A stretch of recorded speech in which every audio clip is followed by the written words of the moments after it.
À toutes les semaines, il y a des milliards de personnes dans le monde qui se rendent dans un lieu de culte pour adorer. Il y a des milliards de personnes qui prient à tous les jours dans le monde. Il y a des milliards de personnes qui servent, qui font toutes sortes d'activités, de bonnes actions, qui œuvrent. Tout ça sur le parapluie de la religion, dans le cadre de la religion. L'être humain est religieux.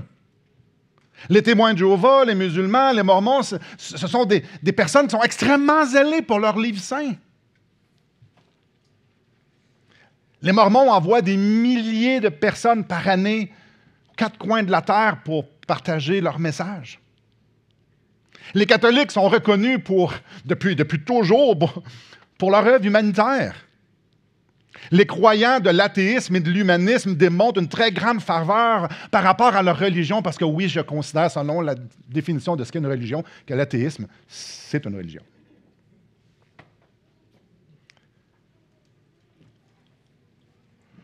Il est très juste de dire que l'être humain, de par sa nature, est très religieux. Naturellement, nous sommes des adorateurs et naturellement, on vit selon notre système de croyance. Pas juste nous, l'humanité entière, chaque être humain, on vit selon notre système de croyance. On n'adore pas toutes la même chose. Non, vraiment pas. Certains vont adorer un concept, d'autres des personnes, d'autres un dieu, des milliers de dieux. Mais l'humanité entière est religieuse et adore. Mais l'explication est quand même très simple. Dieu nous a donné la capacité, nous a créés avec cette capacité-là de l'adorer. On est fait pour l'adorer. Mais le péché est venu souiller pas mal la patente. Au lieu de se tourner vers Dieu comme lui veut qu'on se tourne, on décide de faire ça comme on veut. Naturellement, l'homme adore. En fait, on adore toujours. L'humanité adore toujours. Mais la nature de l'homme ne le pousse jamais à adorer l'Éternel. Je vais répéter ça. Naturellement, nous adorons tous, mais notre nature humaine ne nous pousse jamais à adorer Dieu, l'Éternel. C'est pour ça que dans Romains, Dieu nous dit, il n'y a personne qui me cherche. Nul ne cherche Dieu. Naturellement, par notre nature, on n'adore pas Dieu. Alors, on devrait se poser la question. Ça ressemble à quoi l'adoration qui est agréable à Dieu, que Dieu agrée? Ce matin, on va essayer de rendre ça un peu plus concret. On va premièrement regarder l'adoration que Dieu ne veut pas, pour mieux comprendre l'adoration que Dieu veut. Mais avant qu'on commence, j'aimerais ça vous interpeller, j'aimerais ça vous proposer, vous suggérer qu'il y a une chose qui soit dans notre tête, dans votre tête, tout au long du message. Et c'est la question suivante. Qu'est-ce que Dieu pense de mon adoration? Là, prenons 5-6 secondes, puis vous êtes seul, ne levez pas la main, dites-le pas, partagez-le pas. Si vous aviez à mettre une note sur 10 sur votre adoration, quelle note ça serait? Mais, encore une fois, dites-le surtout pas. Quelle note je donnerais à mon adoration? Gardez ce chiffre-là en tête. Mais la question, c'est qu'est-ce que Dieu pense de mon adoration? Alors, on va commencer. On va commencer avec l'adoration que Dieu ne veut pas. J'ai entendu dernièrement John Piper faire quelque chose, faire un exercice que j'ai fait comme « Ah, mais tellement une bonne idée! » Tellement une bonne idée! J'ai décidé de faire exactement la même chose que lui. J'ai demandé à ChatGPT. Là, peut-être vous dites « ChatGPT, c'est l'intelligence artificielle. » Puis si vous dites « Intelligence artificielle, c'est Google sur les stéroïdes, mettons. » Donc, je demande à ChatGPT, je vais sur mon ordinateur, puis je tape de m'écrire Une prière d'adoration de 1 minute selon la théologie chrétienne évangélique. Donc, produis-moi une prière. Je vous la lis. ChatGPT. Ô Dieu très haut, tu es le seul vrai Dieu, éternel, immuable, infini en sainteté, en sagesse, en puissance et en amour. Avant que les montagnes soient nées, avant que le monde fût formé, tu es Dieu de toute éternité en éternité. Tu règnes dans les cieux et rien ne t'échappe. Tu accomplis ton dessein parfait avec une sagesse insondable. En Christ, tu as manifesté ta gloire d'une manière incomparable, la sainteté de ta justice à la croix, la profondeur de ta miséricorde dans le pardon et la beauté de ton amour dans l'adoption. Je t'adore, Seigneur, non pour ce que tu me donnes, mais pour ce que tu es.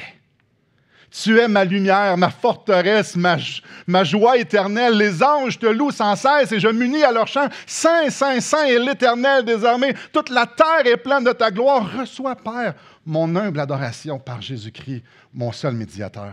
Amen. Oh.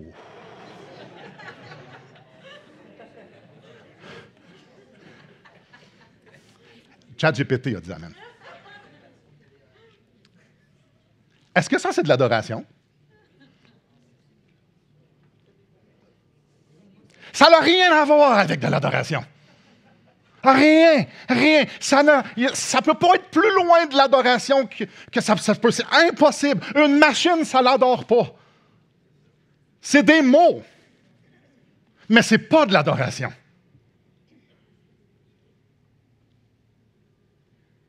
Est-ce que c'est la vérité? Est-ce que ces mots, ces phrases expriment, disent la vérité? Oui! Oui, clairement, Dieu est saint. Oui, c'est vrai. C'est vrai. Oui, c'est vrai, c'est vrai. Mais ce n'est pas parce que c'est vrai que c'est nécessairement de l'adoration. Ça va arriver 3 fois que je vais laisser juste ça descendre un peu. C'est pas parce que c'est vrai que c'est de l'adoration. On est dans Matthieu 26. Verset 20. Le soir étant venu, il se mit à table avec les 12. Pendant qu'il mangeait, il dit, « Je vous le dis en vérité, l'un de vous me livrera. » Ils furent profondément attristés, et chacun se mit à lui dire, « Est-ce moi, Seigneur? » Ça, moi, là, c'est une histoire qui me fascine au bout. Parce que quelques heures plus tard, Pierre, Jean-Jacques et Jésus sont dans le jardin de Gethsémani. Puis là, il y a un attroupement qui vient, des gens qui viennent pour se saisir de Jésus. Et on sait ce que Pierre a fait. Sort son épée et coupe l'oreille du serviteur du souverain sacrificateur. Pierre, c'est Pierre. Attends un peu, tu ne toucheras pas à mon sauveur, certain. Sort son épée puis il coupe l'oreille. Et ici, Jésus est assis à table avec les 12. Et il dit, il y a quelqu'un qui va me trahir. Il y a quelqu'un qui va me livrer. Et il ne se passe rien. Bon, on lit dans d'autres textes, qu'est-ce qui est intéressant? Jésus, il dit, celui qui trempe son pain avec moi, c'est lui. Attends un peu, là. Thomas, il sait qu'il n'a pas trempé son pain avec lui. Là. Barthélemy non plus, il est jeune non plus. Je ne suis pas en train de tremper mon pain avec lui. Là. Judas est assis à côté de lui. Puis personne ne fait rien. Puis on sait que Pierre est tempestif puis qu'une épée, parce qu'on le voit quelques heures plus tard. Qu'est-ce qui se passe? Pourquoi Pierre n'a rien fait à Judas? Pourquoi Judas n'est pas sorti dans un sac? On ne comprend pas.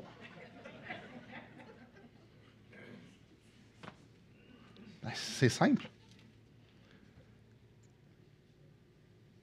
Personne ne savait que c'était pour être Judas. Oui, mais Jésus vient de leur dire. Il y a un peu plus, puis il le nommait. Là. Mais pour les gars, ça ne compute pas. Les fils ne se touchent pas. Chacun demande, mais c'est-tu moi? Celui qui trempe son pain avec moi. C'est pas toi, là. Alors, regarde qui trempe le pain avec Jésus, puis il va te le dire, c'est évident. Là. Mais pourquoi qu'on n'a pas compris? Ben, c'est parce que ça faisait 3 ans que Judas faisait exactement la même affaire qu'eux autres. Les 11 ont eu la même expérience et ressemblaient en tout point à Judas. Judas ressemblait à eux. Judas est allé adorer dans le temple avec eux autres. Judas a servi Jésus, puis il a servi avec Jésus. Judas a écouté des heures et des heures et des jours et 3 ans les enseignements de Jésus. Il posait des questions comme les autres. Il a chanté avec eux autres, comme eux autres. Il a prié avec eux autres, comme eux autres.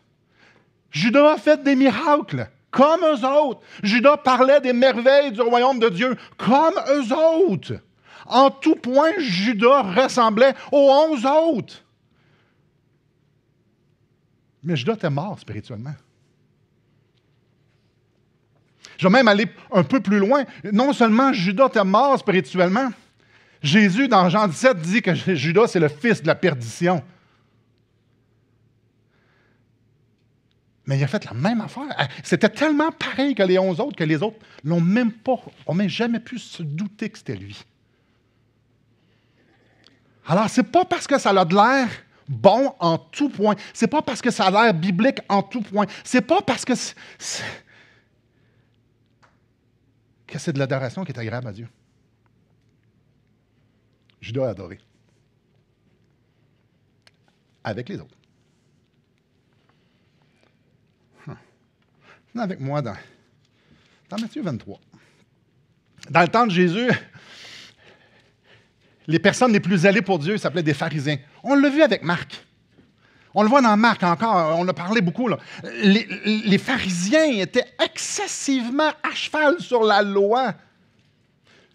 Non seulement il y avait une très, très, très grande connaissance de la loi, leur vie était dédiée à l'obéissance de chaque commandement à la lettre. Eux, ils ont dédié leur vie, non seulement qu'eux ils obéissent à la loi, mais que le peuple obéisse à la loi. Leur priorité de vie, c'était d'adorer Dieu avec la plus grande rigueur. La sincérité de leur cœur, c'était d'adorer Dieu avec la plus grande rigueur.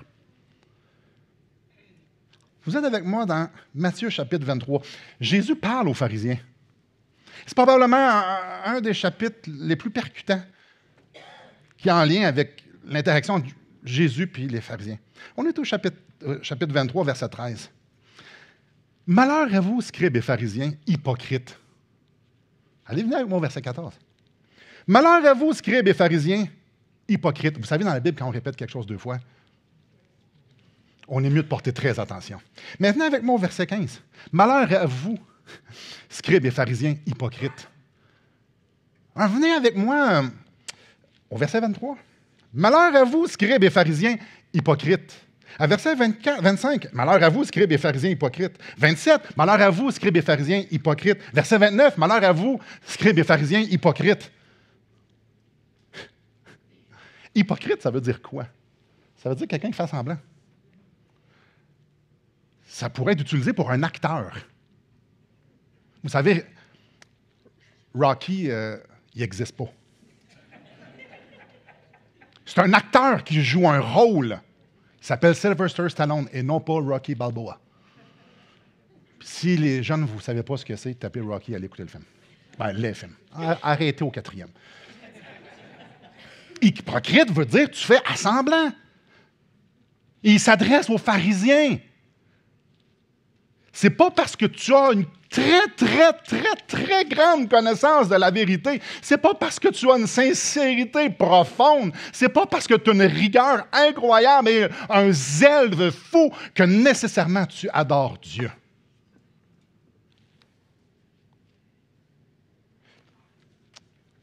ChatGPT, Judas, les pharisiens. Tu peux connaître la Bible par cœur.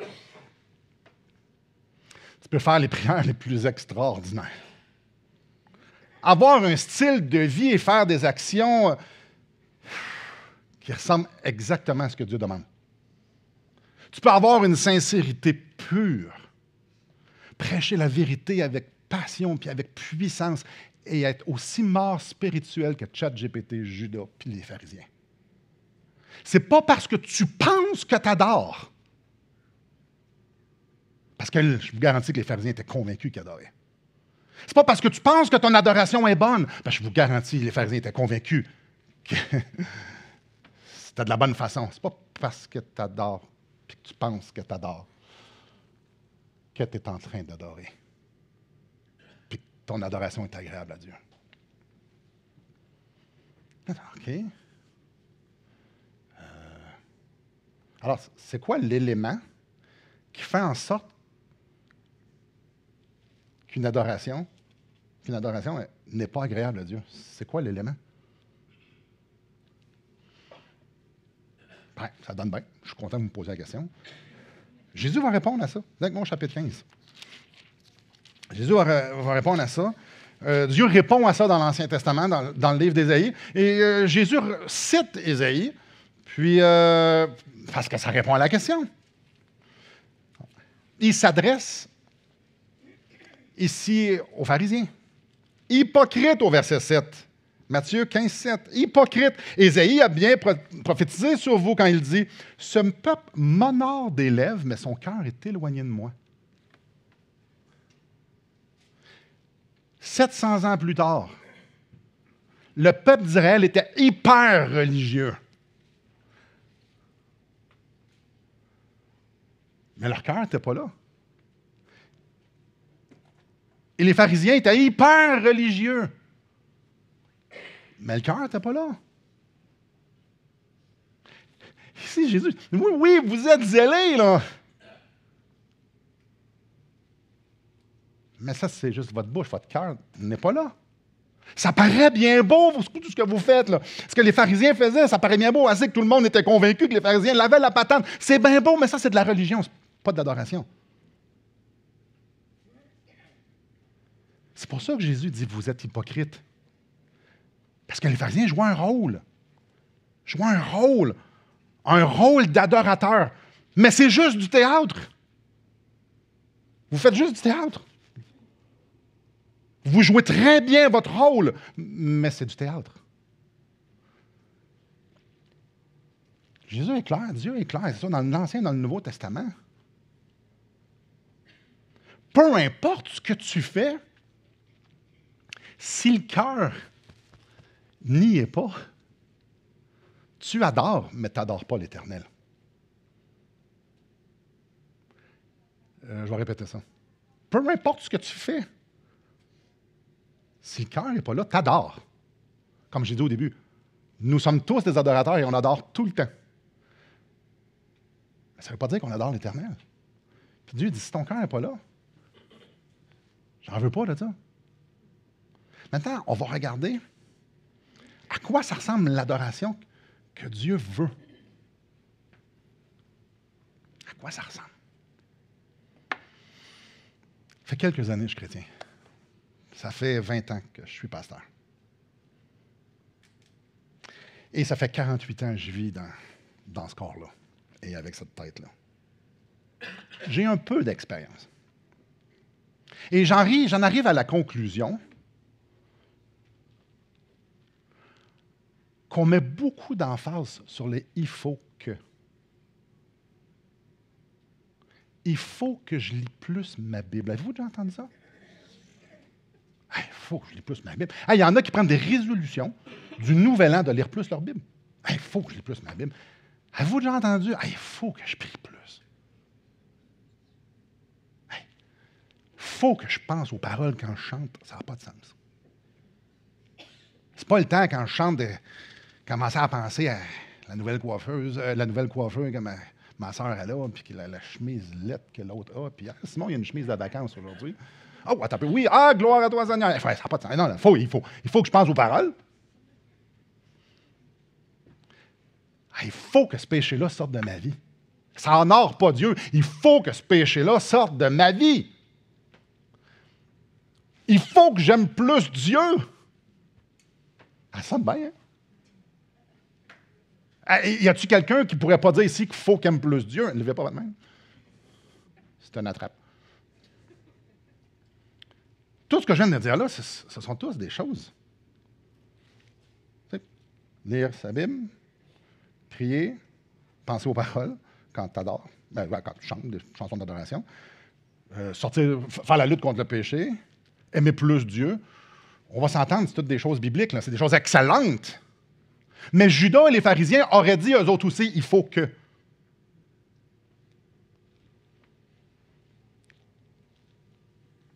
Pourquoi il faut?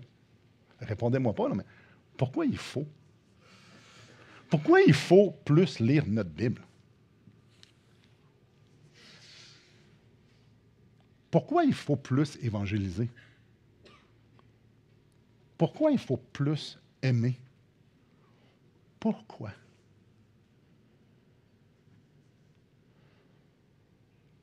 Ben, pour plaire à Dieu. Ah? Drôle de théologie, ça.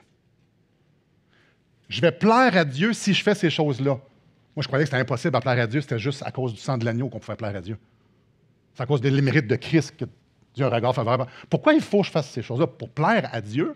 Ah, parce que si je ne les fais pas, il va te fâcher, quoi. Il va être en colère. C'est quoi qui va se passer? Parce qu'il n'y a plus aucune condamnation. Il y a toujours un regard favorable sur moi. Il faut que je fasse ça. Pourquoi? Pour y obéir? Il faut que je lis ma Bible pour y obéir. Ben oui, c'est écrit dans Jean 14. Jésus le dit. C'est celui qui m'aime va garder mes commandements. Donc, il faut que je garde ses commandements. Non. Non, non, non. Non, non, non, non, non, non, non, non, non, non, non. Non, il ne faut pas garder ses commandements. Jésus dit que celui qui l'aime va garder ses commandements. Qu'est-ce qui vient en premier? Garder ses commandements? C'est évident, là. Il faut que je fasse quelque chose. Ouais, non. Ouais, non, non, non, non, non, non, non. Non, non, non, non, non. Celui qui l'aime va garder les commandements. Garder les commandements, c'est l'expression de mon amour. Car l'amour de Dieu consiste à garder les commandements. Pas il faut que je garde les commandements. L'amour consiste. Jésus, il dit que le plus grand commandement, c'était quoi? Obéir. Tout le monde le sait, hein? Non, c'est quoi? Aimer Dieu. Ça vient d'où? Ça vient justement dans Deutéronome 6, que ça nous parle justement. Tu aimeras le Seigneur ton Dieu. C'est ça. Pas obéir. Non. Non, il y a des milliards de personnes qui obéissent, mais ils n'aiment pas Dieu. Alors, j'ai une bonne colle, je vais vous laisser 5 secondes pour y penser. Faites-vous une définition dans votre tête. C'est quoi aimer Dieu? Pensez-y, 5 secondes. C'est quoi aimer Dieu? Aimer Dieu, c'est... Moi, je suis prêt à mettre un vieux 2 qui avait un verbe d'action dans votre définition. Aimer Dieu, c'est faire quelque chose. La grande majorité du monde, c'est ça. Si vous n'avez pas ça, bravo. Aimer Dieu ne peut pas se définir par un verbe d'action, par faire quelque chose. Non, aimer, c'est le verbe. Le verbe, c'est aimer. L'action, c'est aimer. Alors, c'est quoi aimer? Ça ne peut pas être faire quelque chose. Le faire, c'est aimer.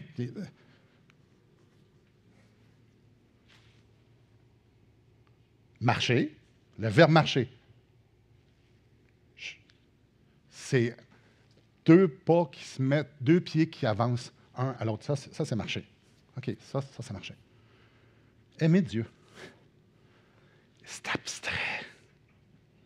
C'est abstrait. Ben, aimer Dieu, c'est tout y donner. Non, tout, c'est tout lui donner, donner, non, c'est pas aimer Dieu, ça. C'est quoi aimer Dieu? C'est abstrait, c'est abstrait, c'est abstrait. Ah, c'est abstrait. Heureusement, la Bible nous donne des pistes de réflexion, des pistes pour pouvoir nous aiguiller pour savoir c'est quoi aimer Dieu, étant donné que c'est le plus grand commandement. 1 Jean 4,19 nous dit nous l'aimons parce qu'il nous a aimés le premier. Oh, il y a quelque chose là. On va se stationner ici un instant. Nous l'aimons parce qu'il nous a aimés le premier. Quand tu comprends l'amour de Dieu pour toi, tu réalises qui c'est, qui qu'il est.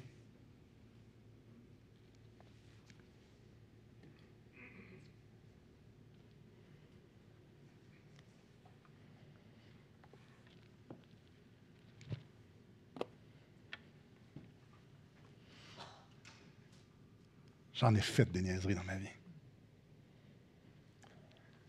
Toutes sortes de niaiseries. Dans ma vie, j'ai blessé des gens. Un petit peu, moyen, beaucoup. Toutes sortes de gens. J'en ai blessé. J'en ai blessé. J'ai dit des choses secs. Je me suis déjà moqué du monde. J'étais arrogant. J'ai manipulé. J'ai parlé dans leur dos. Je les ai critiqués. Ah, la liste est longue. Puis savez-vous pourquoi je suis aussi confortable de vous confesser ça? Parce que probablement vous autres aussi.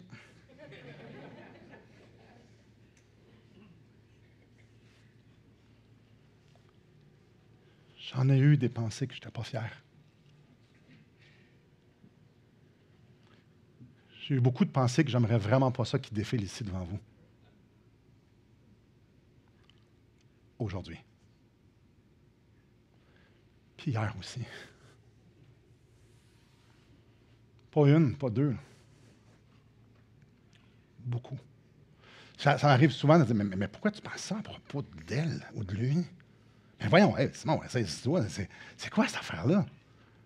Simon, pourquoi tu penses ça à propos de telle situation? Ben non, c'est en ordre. Pourquoi? Je suis le seul? Quand je me regarde dans le miroir, j'ai comme pas fort, hein? Même s'il n'y a pas de miroir, je suis capable de le dire pareil. Pas fort, hein? Pas fort, Simon. Puis ma femme pourrait vous le dire. Puis Léa pourrait vous le dire. J'en fais des affaires que je ne suis pas fier. Puis probablement la plupart d'entre vous, vous pourriez être d'accord et dire, oui, on était témoins au fil des années qu'il a fait des affaires que tu ne devrais pas être fier. Sachez quoi? Je pense la même chose pour vous.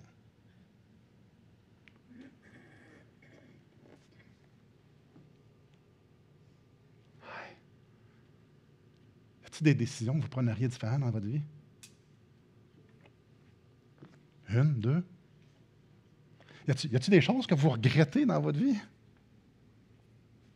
Que vous avez faites, puis que personne d'autre sait, là, peut-être ça vous pensez que ça n'a eu aucun impact, mais vous savez que vous avez de l'impact. C'est peut-être que ça a eu un gros impact dans la vie des gens, puis peut-être qu'on parlait de ça au groupe des jeunes vieux vendredi, que ça a été comme un continuum, tu prends une mauvaise décision, puis que ça engendre plein d'autres mauvaises décisions. Il y en a-tu où on est juste comme 2, 3, ou 4, 5, ou non, toute la gang? Ça, c'est notre vie, ça.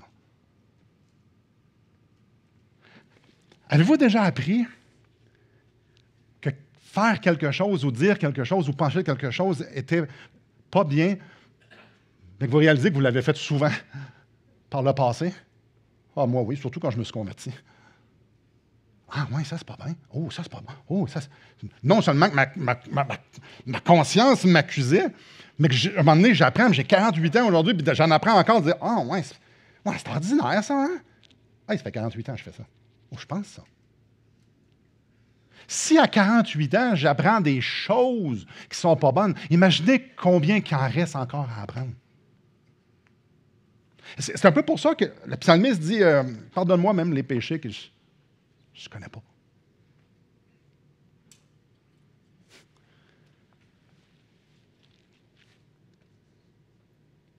Ça, c'est moi. Puis ça, c'est vous.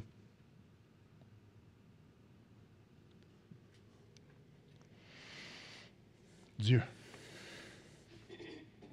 Dieu.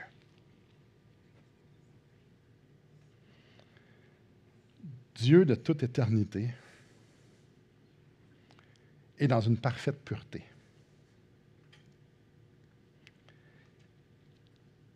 C'est contre sa nature de penser à quelque chose de mal. Il ne peut pas penser à quelque chose de mal.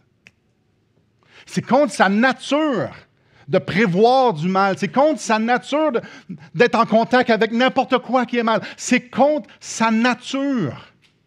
C'est pour ça qu'on dit qu'il est saint. Il est dans une classe à part. De toute éternité, il est dans un état de parfaite sainteté et de pureté. Il nous dit qu'il ne peut même pas voir le mal. On ne peut pas au ciel. Il n'y a aucune trace de mal. Il n'y a rien. Tout est pur, immaculément, parfaitement pur. Parce qu'il est pur.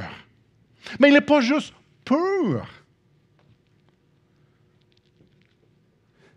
Il est aussi juste.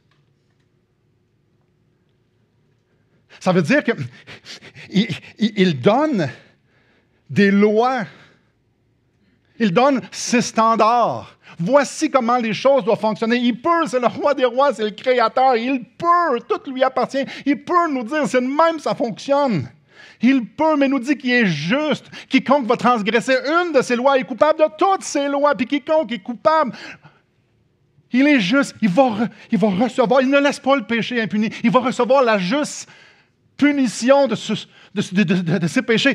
Dieu est pur, Dieu est saint, Dieu est juste, Dieu est jaloux. Il ne veut pas partager ce qu'il aime.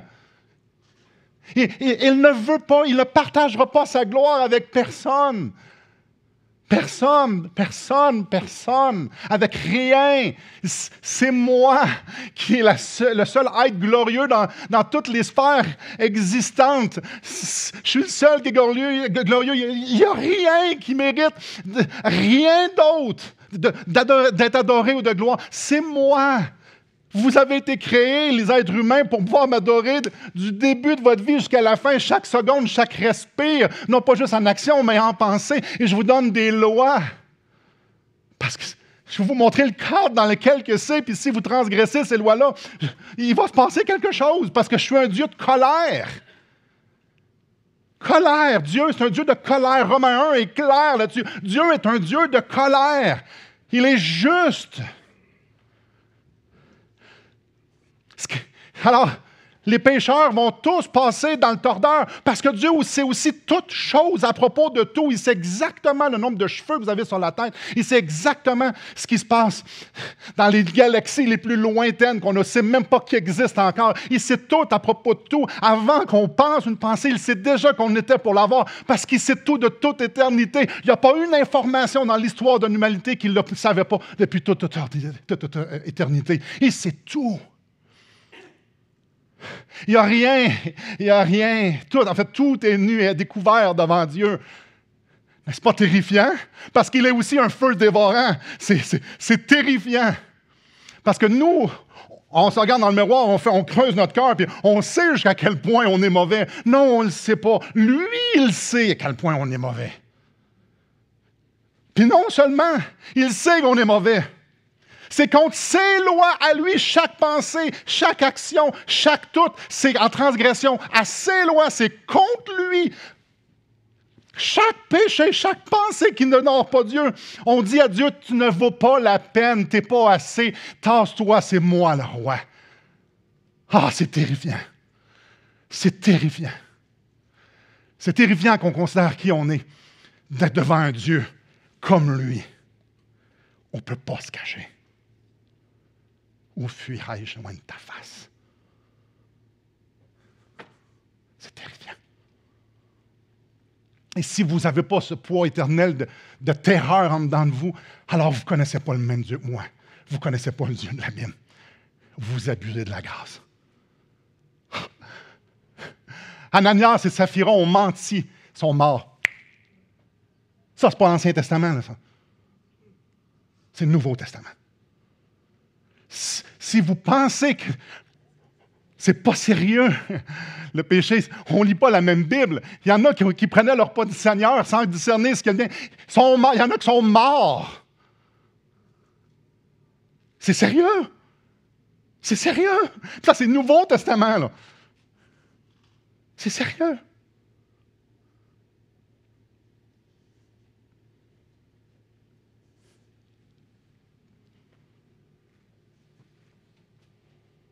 Isaïe, le prophète, voit la révélation. Dieu se révèle à Isaïe.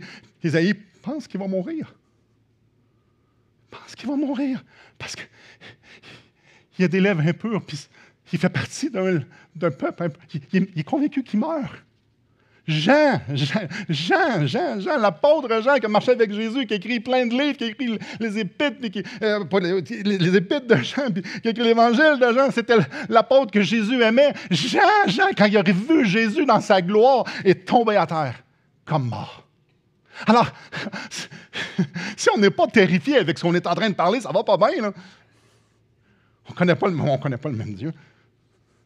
Mais ce qui est extraordinaire, sachant qui nous sommes, puis reconnaissant que lui qui est un peu, puis sachant que lui, il sait exactement qui on est, puis il sait qu'on n'est pas si terrifié que ça, finalement, parce qu'on ne tremble pas tant que ça, finalement. Sachant tout ça.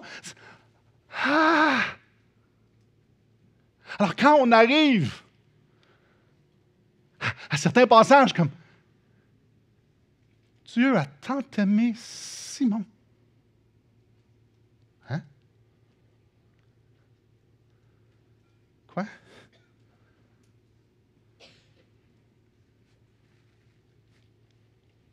Dieu a tant aimé Simon.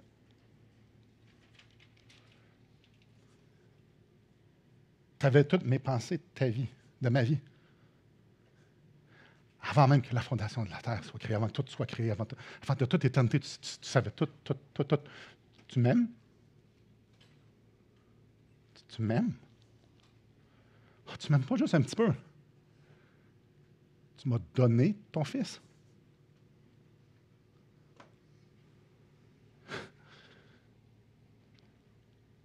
Tu me prouves ton amour alors que moi, tu me prouves ton amour. Qu'est-ce que je suis pécheur? Christ meurt pour moi. Ah, il y a quelqu'un qui est mort pour nous autres. Pour vrai. Pour vrai. La colère de Dieu qui est capable, avec sa parole, de créer tout ce qui est créé, cette puissance. Il est mort pour, hein? Il est mort pour moi. Il m'aime.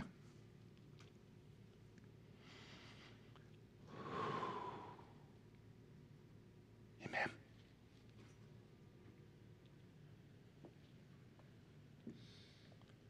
Devant tant d'amour, devant un Dieu qui a un cœur comme ça. Puis il n'y a pas juste le cœur, il le manifeste en plus. Ah! Tout ce que j'ai envie de dire, c'est... Je veux aimer ce Dieu-là, moi. Je ne sais pas grand-chose, mais oui. Le psaume 45, c'est un psaume tellement extraordinaire. Tellement extraordinaire, chant d'amour. Des paroles pleines de charme bouillonnent dans mon cœur. Je dis, mon œuvre est pour le roi, que ma langue soit plus habile, soit comme la plume d'un habile écrivain. Le psalmiste est en train de méditer sur Dieu. Si vous allez le lire, c'est un psaume messianique qui parle de Jésus, de la beauté du roi de gloire. C'est un des psaumes les plus cités dans le Nouveau Testament. C'est extraordinaire. Le psalmiste regarde à Dieu. Puis en dedans, là, il y a des paroles de charme qui bouillonnent dans son cœur. Ça bouillonne. Dieu m'aime. Dieu me connaît. Ça peut être folklorique. Non, mais lui, il sait qui je suis. Puis il m'aime. Le psalmiste médite là-dessus. Ça brasse en dedans, chant d'amour. Ça bouillonne Des paroles de charme. Ça fait susciter dans son âme, dans son cœur, des paroles de charme. C'est ça, aimer Dieu. C'est ça, aimer Dieu. Être enivré. Pensez à cet être extraordinaire qui a un regard sur moi.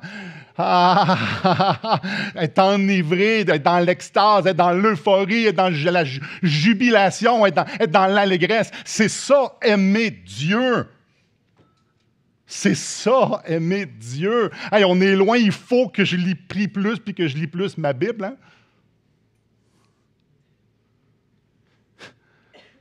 Je vous le relis, puis je vous le redis. Chant d'amour. Des paroles de charme bouillonnent dans mon cœur. Je dis, mon œuvre est pour le roi. Que ma langue soit comme la plume d'un habile écrivain. Avez-vous bien entendu? C'est important. Quand le psalmiste dit « Mon œuvre est pour le roi », c'est l'expression de ce qui se passe dans son cœur. Ça bouillonne dans son cœur. Alors, il est omnibulé. Ah, mon œuvre est pour le roi. C'est ça, les adorateurs que Dieu veut. Les adorateurs que Dieu veut, ce n'est pas des faiseux. Non. Ce sont des gens qui sont subjugués par le charme de leur Sauveur. Et tout ce qu'ils veulent, c'est lui. À qui irions-nous? C'est toi qui as les paroles de la vie éternelle. Tout ce que je veux, c'est d'être à côté de toi, d'être avec toi.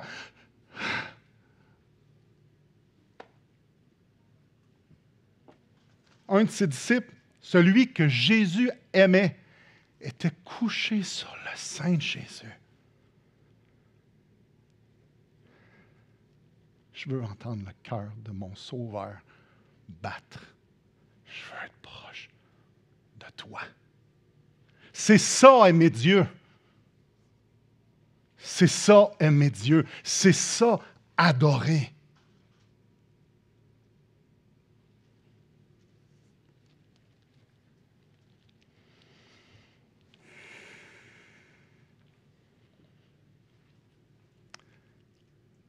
Le 31 décembre 1998. J'ai dit oui à cette madame-là. 31 décembre, janvier. Ouais, merci. Je recommence. Merci, je voulais savoir. 31 janvier 1998, j'ai dit oui à cette madame-là. Je l'aimais tellement. Je l'aimais tellement. Quand je lui ai dit oui, je le veux, ça voulait dire je veux passer ma vie avec toi. Peu importe ce qu'on fait, peu importe on est où, peu importe les circonstances, peu importe si ta face est brûlée et que tu ne sois plus aussi merveilleusement belle que tu l'es. Je dis toi, je veux. Si on est pauvre, je te veux. Si on est riche, je te veux. Si on est malade, je te veux. Je te veux, je te veux. C'est toi que je veux. Je veux rien. C'est toi, je veux. Puis quand par amour, je lui ai dit oui à toi, ça l'impliquait que je disais non à toutes les autres.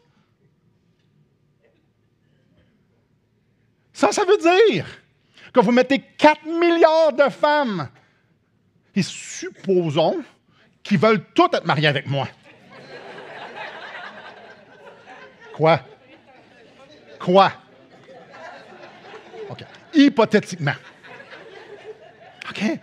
Il y a 4 milliards de femmes qui sont toutes arrangées. Puis ils disent toutes, nous on dit oui, Simon. Puis je leur dis toutes, vous n'avez rien à m'offrir. Je ne veux rien savoir de vous. Je ne veux même pas passer une seconde avec vous. C'est Élise Desmarais que je veux.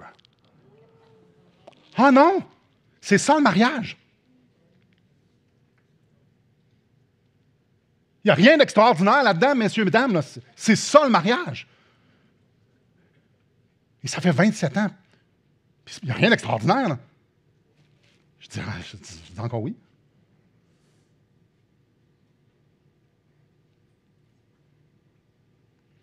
C'est avec elle que j'ai envie d'être.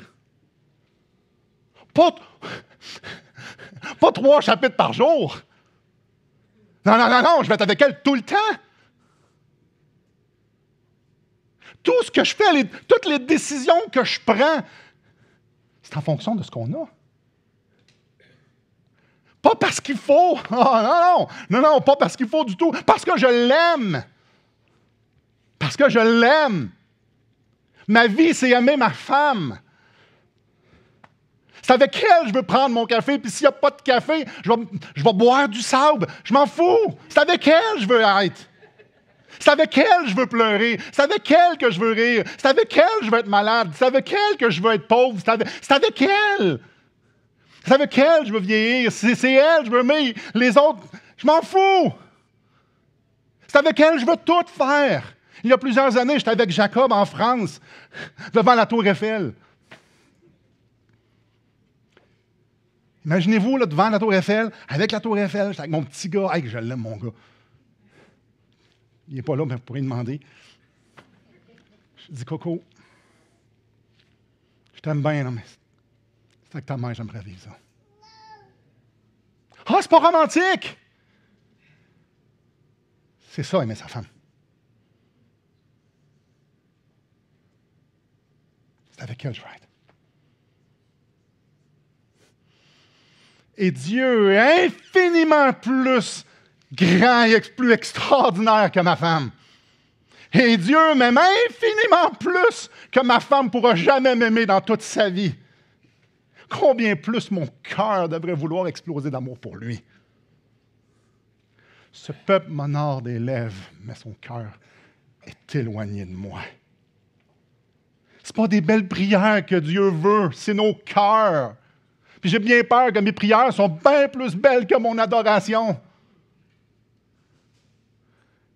Le verbe connaître dans la Bible, c'est le même que l'intimité entre l'époux et l'épouse. On parle de faire l'amour. C'est le verbe connaître. Dieu ne veut pas que ma tête soit remplie de connaissances. Il veut que je le veuille lui, que je le désire lui, que je sois enivré de ses charmes à lui. Alors, la connaissance, c'est pas juste de je vais apprendre des faits. Non, non, non, la connaissance, c'est pas ça. C'est pas ça, la connaissance. C'est de rentrer dans une profonde intimité relationnelle où est-ce qu'on s'enivre des charmes, du charme de l'un et de l'autre. C'est ça, la connaissance biblique.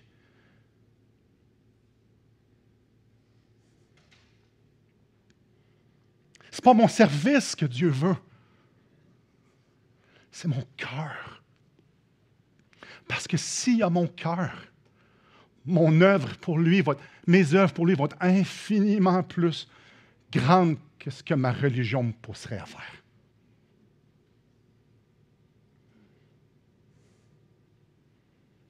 En conclusion.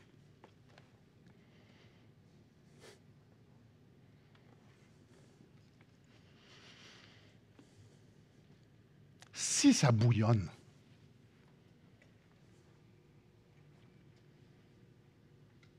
et seulement si ça bouillonne, l'expression de notre adoration par des gestes, par des actions, par des pensées, vont être agréables à Dieu. Seulement si ça bouillonne. Parce que l'adoration, c'est pas chanter, c'est pas donner, c'est pas évangéliser, c'est pas lire. C'est dans le cœur, ça se passe. Il faut que ça bouillonne.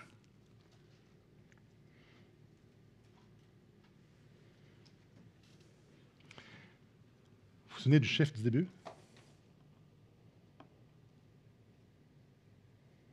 Dieu pense quoi de ton adoration?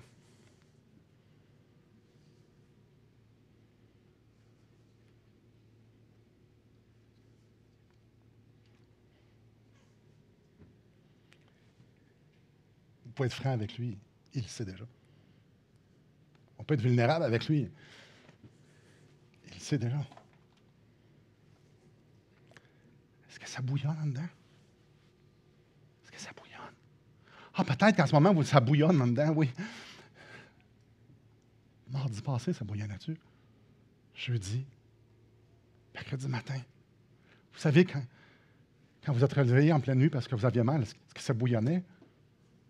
Quand vous avez eu la mauvaise nouvelle ou quand ça ne va vraiment pas bien, est-ce que ça bouillonne? Est-ce que votre cœur bouillonne? Le charme, parce que vous êtes pris, subjugué par les charmes de votre Sauveur, est-ce que ça bouillonne?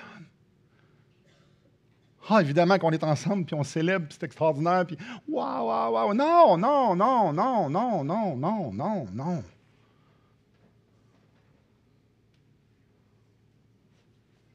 Est-ce que ça bouillonne conditionnellement, est-ce que ça allait bien?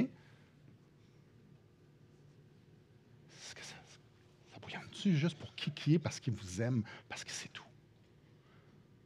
C'est tout. Qu'est-ce qu'il pense de mon adoration? Ouf, c'est lourd. Vous voulez savoir quelque chose de beau? Enlève ça, je n'ai pas besoin. Voulez-vous savoir ce qui est beau?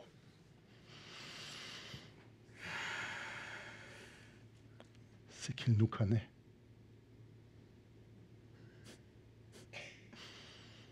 Puis il a toujours su. Puis il a toujours tout su. Il nous connaît. Puis il nous aime. Il nous aime. Peut-être que vous venez d'apprendre quelque chose, peut-être que vous venez de réaliser quelque chose, peut-être que... Mais lui, il l'a toujours su, puis il nous aime. Un matin, il est là, puis il nous dit, mais je t'aime. Il connaît tout à propos de nous, puis il nous aime. Assez qu'il est venu mourir sur la croix pour qu'on puisse être en relation avec lui. Mais quand il est mort sur la croix, toutes les informations que vous avez à propos de vous-même, mais lui, il en a infiniment plus sur vous, puis il est mort sur la croix parce qu'il nous aimait, pour nous pardonner de tous nos péchés. C'est-tu beau, ça? Fait qu'autant qu'on peut se sentir comme de la boîte, lui, il fait « Mais moi, j'ai toujours su, ça. Mais je t'aime. Je t'aime. Je t'aime. Regarde à la croix. Regarde à quel point je t'aime. La preuve, je suis en train de te le dire à l'instant. Je t'aime. Je sais pas pour vous, mais moi, j'ai rien qu'envie de dire « Oui! » Oui, Seigneur, oui, moi aussi je t'aime. Moi, moi j'ai envie de dire, mais je t'aime. Ah, je sais pas beaucoup, mais je veux t'aimer. Mais je t'aime. Mais oui, je t'aime. Je l'aime, mon Jésus, je l'aime, mon Dieu. J'aime ce que l'Esprit Saint fait dans moi. Oui, je t'aime. Puis oui, ça bouillonne dans moi. Oui.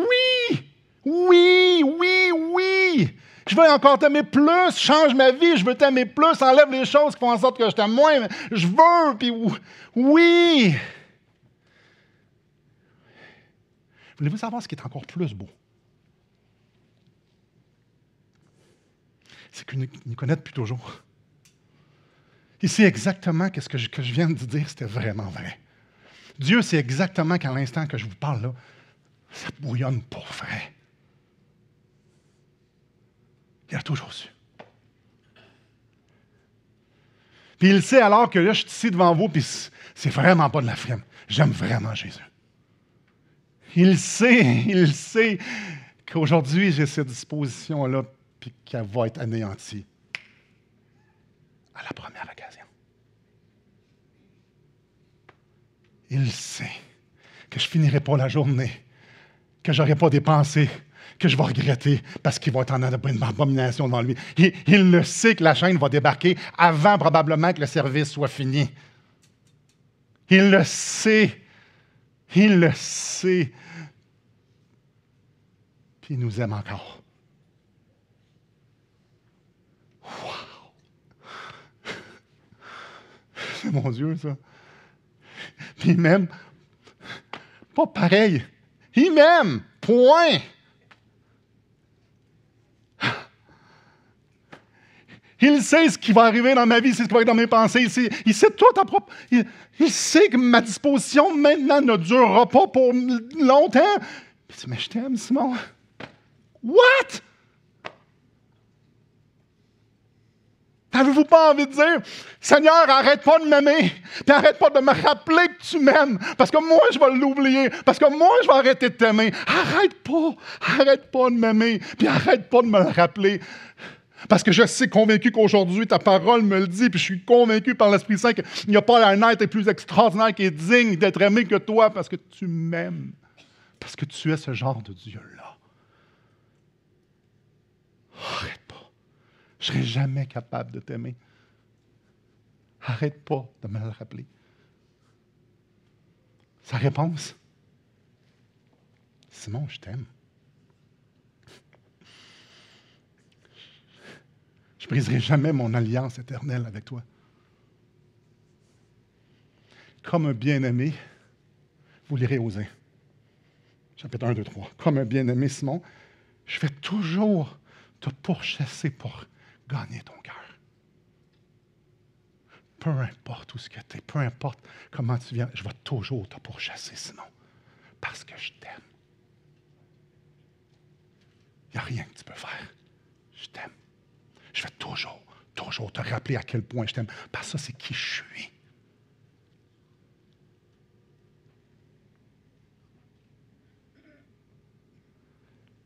Simon, je t'aime pour l'éternité. Je t'aime pour l'éternité. Frères et sœurs, ça, c'est mon Dieu.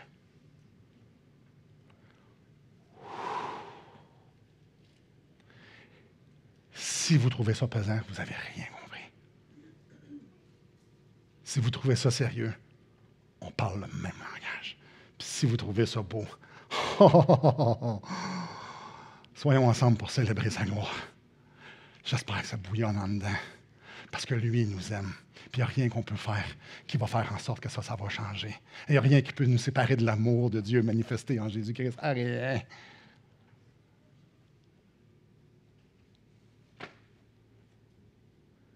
Chant d'amour.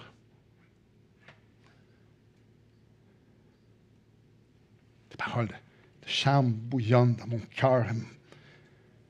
Je dis, mon œuvre est pour le roi. Que ma langue soit comme un habile écrivain. Ah, Seigneur Dieu. Ah. Je me sens comme ce petit bébé qu'on souffle doucement dans la figure. C'est trop. Ton amour, c'est plus que ce que je suis capable de prendre. Seigneur, Papa, mon Sauveur,